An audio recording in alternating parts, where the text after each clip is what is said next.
Hello everyone and welcome to the channel. So in this video I wanted to do a brief review of Eheim Prefilter. I have used this particular Prefilter for about half a year, so I wanted to share my experience with you. So let's get it opened. The Prefilter looks like this. It consists of two plastic baskets with coarse media sponge inside. According to Eheim, you can add an extra basket if you like. If you have particularly tall tank and if you would like to have several layers of these baskets, you can buy them separately, but normally it just consists of two baskets. In order to open it, you have to press this button here and pull it up like this. So inside there is a sponge. It's a relatively coarse sponge, so it's going to trap larger particles, larger pieces of dirt in your aquarium. It's not going to capture any finer elements, any finer particles, which will still get inside of your canister. But this is actually how this Prefilter is designed. So it's designed to capture larger pieces of dirt from your aquarium and prevent them from getting inside of your canister and clogging it. The second basket is exactly identical, and this is how this Prefilter is used. So essentially this part here is attached to your inlet pipe, your Eheim canister inlet pipe, and it's hanging like this. So if you have a tall tank, it's probably not going to get to the bottom of your tank, but if you have a shorter tank, yeah, it's going to stay on the bottom. Probably you will have to use just one of these baskets if your tank is particularly short. According to Eheim, you would be able to use this Prefilter on most of its external canister models except these 4 models. In my case, I have used it on Eheim Classic, Eheim Eco and Eheim Experience without any problems.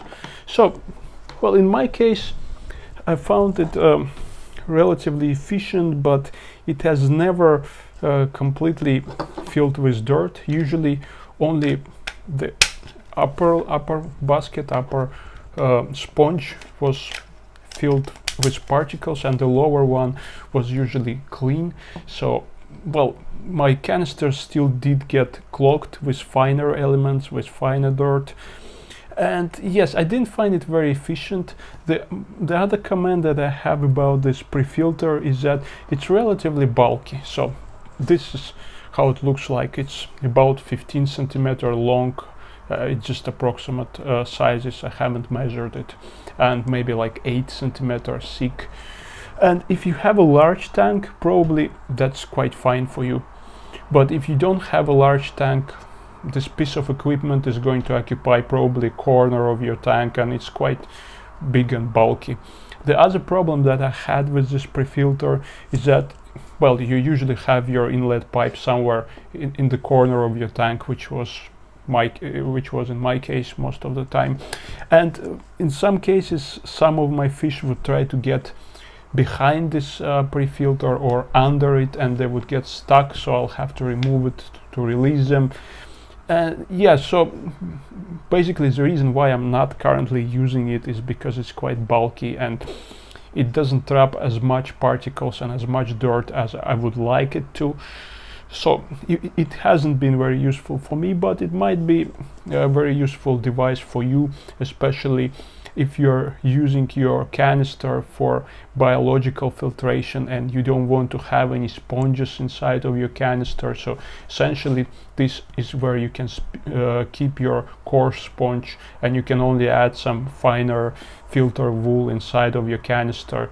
This might work well for you if this is the case, but otherwise probably you need to consider its size. So yeah, this is just some of the opinions I had after using this device for half a year. Leave your comments in the comment section, and please subscribe. There will be more videos to come, and see you next time. Bye.